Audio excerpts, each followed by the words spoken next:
everybody. I'm Scott Chaslin, keyboard player of The Machine. I wanted to run through my rig with you and show you what I got going on here and maybe tell you some secrets that you didn't know. This is a Yamaha Motif.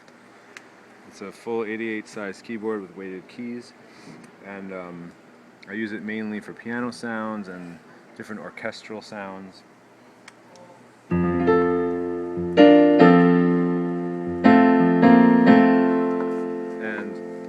I can put different things on this pedal that I have here underneath my left foot. And I can bring in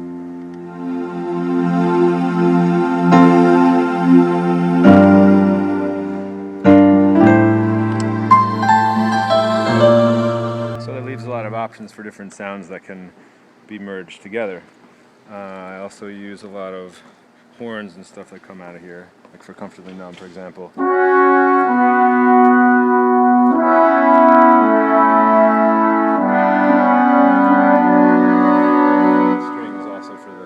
Song in the chorus. So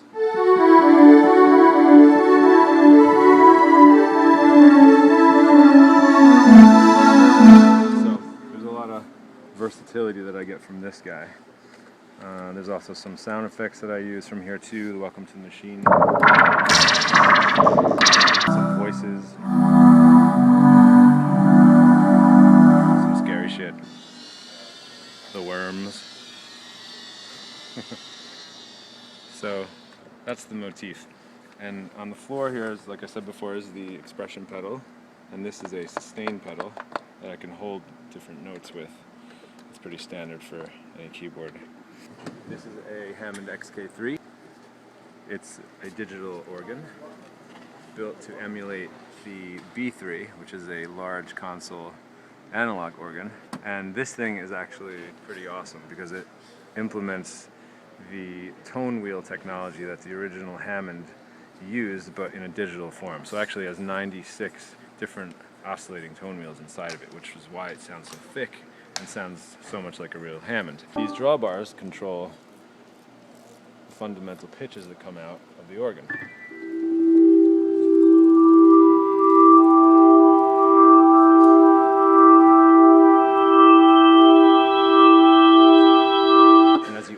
Increase different drawbars, you get different tones from what you're playing. Playing it through a Leslie tone cabinet back here. What it is, it's a gigantic cabinet that has a horn in the top that spins and a rotor on the bottom that also spins in the opposite direction. And I can control the speed of those two spinning things down here with this pedal. When it's on slow, it sounds like this. And when you kick it up to fast, you get this kind of whirling circular effect, which is characteristic of the Hammond organ. I also have a volume pedal on the floor here that I can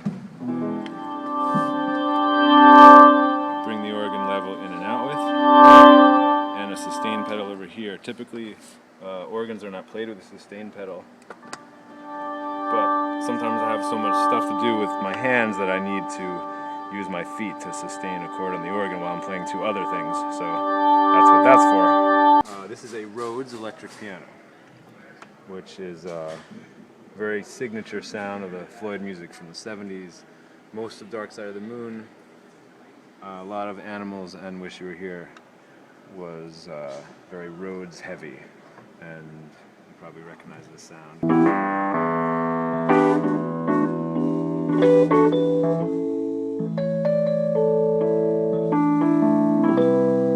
I have a few pedals down here. This is a wah-wah pedal. Give it a little funk.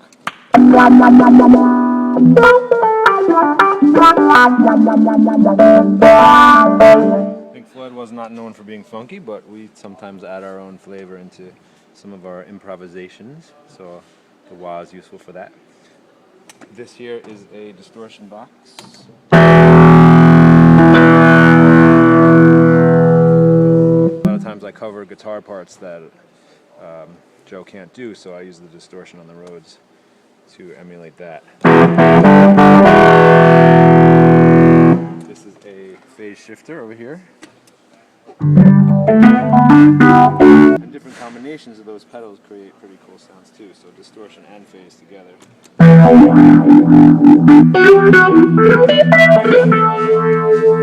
Or maybe the wah and the distortion.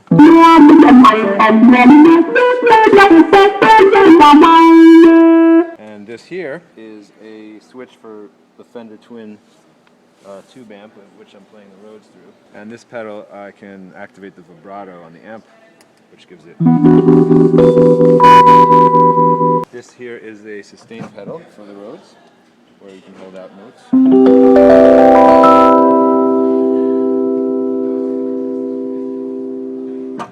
Alright, moving up, we have a Mini Moog Voyager synthesizer.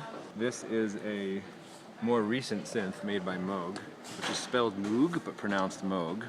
It's part analog and part digital. So the oscillators themselves are analog, so it sounds very warm and very fat and very amazing. And then the interface is digital, so you can save the patches that you create. One of the things about the old Mini Moogs is that you might find this amazing sound with a combination of billions of dials and sliders, and then you have to change everything to make another sound. With this synth, you can save the patches, and here they are as I scroll through different sounds that I have in here. That's one of the great things about the Voyager. It's also MIDI capable, which allows for a lot more versatility in today's world of technology.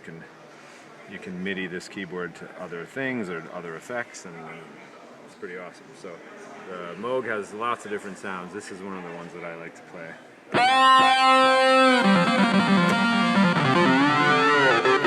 This is a sound for Shine On, You Crazy Diamond. There's a Welcome to the Machine sound.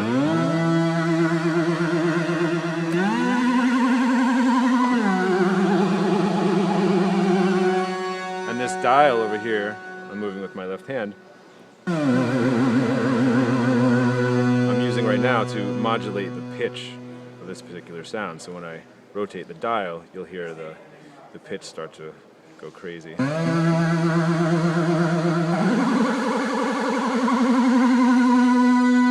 And this knob is used to bend the pitch in either direction, up or down.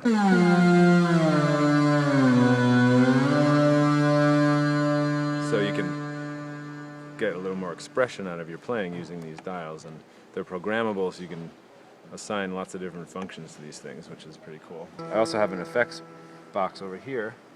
This is the time factor, and this is a delay unit.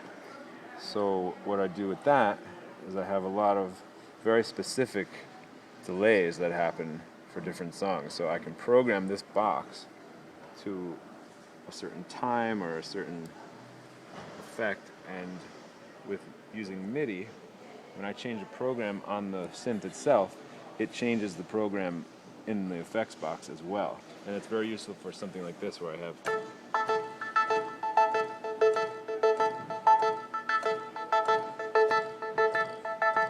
so it's a certain tempo that we always play the song at, so it's hard to dial up these things on the fly, so it's great to be able to MIDI everything together. And here is a tuner, of course, because analog synthesizers go out of tune.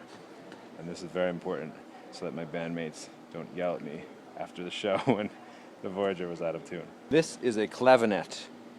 I don't always have this as part of my rig, but occasionally I do, and this is one of the coolest instruments ever built. It's made by Hohner, who only makes harmonicas now. But somehow they created this thing.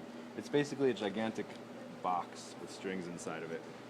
Much like a guitar, so when you hit one of the keys, it strikes one of these strings. I have the top off in here so you can see the strings.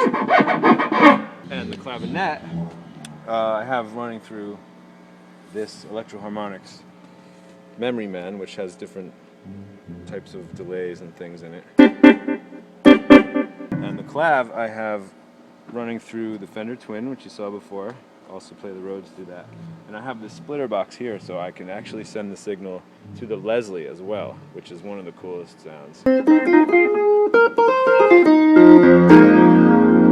if I turn around and click the Leslie pedal, the speed changes, and then you get this sound.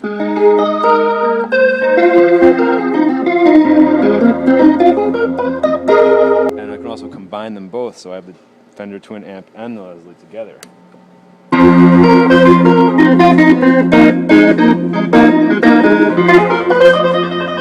The clavinet was not used in a lot of Pink Floyd songs. There's only 3 that I know of in the whole entire catalog. If you can guess what those 3 songs are, I have a special prize for you. This is a melodica. It's a very special instrument. You blow through it like this.